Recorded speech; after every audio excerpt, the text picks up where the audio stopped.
प्रदीप जी, ये pressure tactic होती है क्या, जब छोटे दल बड़े दलों से अपना हिस्सा मांगने लगते हैं, जैसे समाजवादी पार्टी, फिर उधर बीजेपी का भी मैंने बताया राजस्थान में, और ये कई बार अनरियलिस्टिक होता है। जैसे हम देख भी रहे हैं, समाजवादी पार्टी 6-7 सीटें, जो खबर आ रही है 6-7 सीटें मांग रही है, फिर जेजेपी और वो एकनाथ शिंदे की सेना उधर, वो फिर बीएसपी सूत्रों से खबर आता है कि पर्दे के पीछे अपनी अंडरस्टैंडिंग में कुछ बहुत सीटें मांग रही है। ये सिर्फ माइंड गेम होता है क्या? जितनी ज्यादा हो निकाल लो अभी, क्योंकि बीजेपी कांग्रेस की फाइट आमने सामने की काफी कड़ी मानी जा रही है। देखिए, सभी राजनीतिक पार्टियों के बीच में जो अलायंस होता है, जिसको आप भागीदारी कहते हैं कॉरपोरेट की भाषा में, तो एक दूसरे को वो कुछ देते हैं और एक दूसरे से कुछ लेते हैं।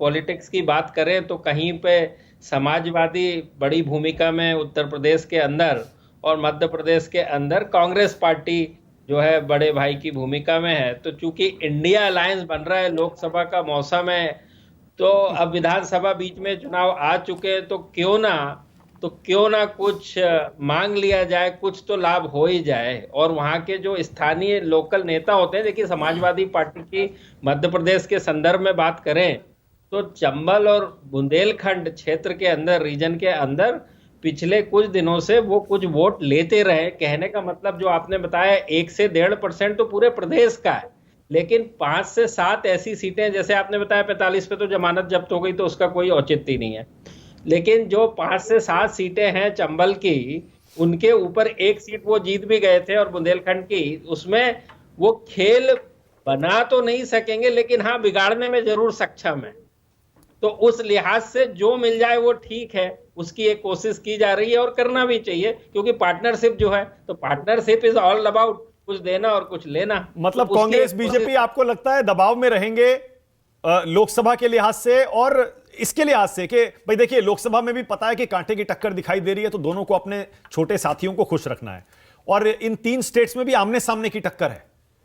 मुझे लगता है जो इनका उतना वजूद या वर्चस्व नहीं है, जेजेपी की बात करें राजस्थान में, और समाजवादी पार्टी की बात करें मध्य प्रदेश में, मुझे ऐसा लगता नहीं कि कोई दबाव होगा। एक ठीक है, एक उनकी मांग है, वो आपस में आई एम श्योर सेटल कर लेंगे। और ये जो सीट भी आती है, वो एक व्यक्ति विशेष के चलते आती है कि उसको एक बड़ी पार्टी टिकट नहीं देती है, और वो फिर समाजवादी से लड़ते हैं और वो फिर जीत जाते हैं। तो उसमें कोई पार्टी का बहुत बड़ा ऐसा रोल नहीं है, तो मुझे ऐसा लगता नहीं कि कहीं कोई दबाव की स्थिति आएगी। और रह गई बात जातिगत समीकरण, समाजवादी पार्टी, सबको पता है कि यादव के साथ अलाइनमेंट होता है। मध्य प्रदेश के अंदर 6% यादव हैं, और जाट जो है राजस्थान के अंदर 10% है, तो JJP is all about Jat. तो उसके लिहाज से उनका कुछ ना कुछ मांगना, कुछ ना कुछ हिस्सेदारी कर पाना स्वाभाविक है। ओके, मतलब मैं इसको इस तरह से देख रहा था, प्रदीप जी बताइएगा अगर मैं गलत सोच रहा हूं तो।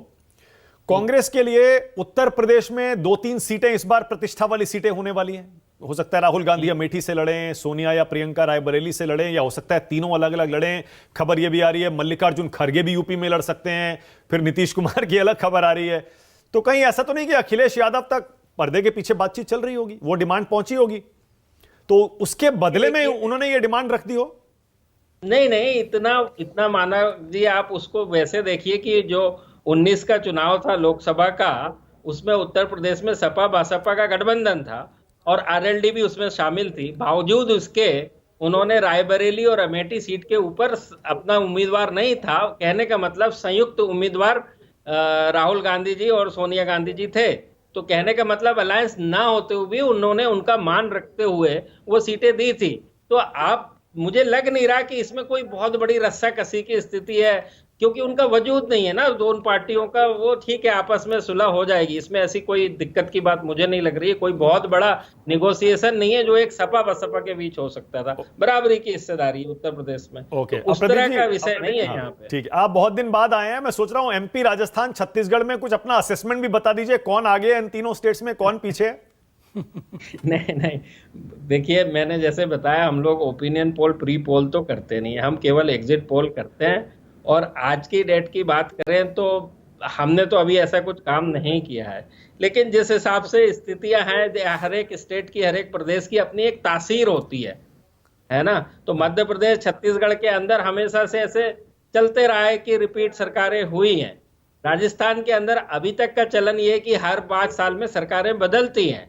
लेकिन हमने ये भी साथ में पिछले दिनों देखा है, उत्तर प्रदेश, उत्तराखंड, इवन केरला में, इवन 2016 में तमिलनाडु में जो प्रचलन था वो बदल गया। पंजाब में हुआ था। हाँ, पंजाब में तो वो प्रचलन जो है वो बदलते रहता है, और समय और परिस्थिति के अनुसार। आज की बात करें तो सभी प्रदेशों में अच्छी खासी फाइट है, जो हम हमेशा कहते हैं, अच्छी खासी फाइट है। कांग्रेस अच्छी फाइट दे रही है, खासकर कर्नाटक में चुनाव जीतने के बाद, उसके पहले हिमाचल प्रदेश में, तो कांग्रेस के अंदर कम से कम उत्साह है। हम ये कह सकते हैं कि इन तीनों राज्यों में कांग्रेस अच्छी टक्कर देने की स्थिति में नजर आ रही है। और भाजपा तो आपको पता है, वो तो अपने पूरे शिद्दत के साथ, चाहे नगर पालिका का चुनाव हो, चाहे विधानसभा, चाहे लोकसभा, चाहे मेयर का, वो अपनी पूरी ताकत लगाते हैं, जो कि आपने मध्य प्रदेश में देख भी लिया।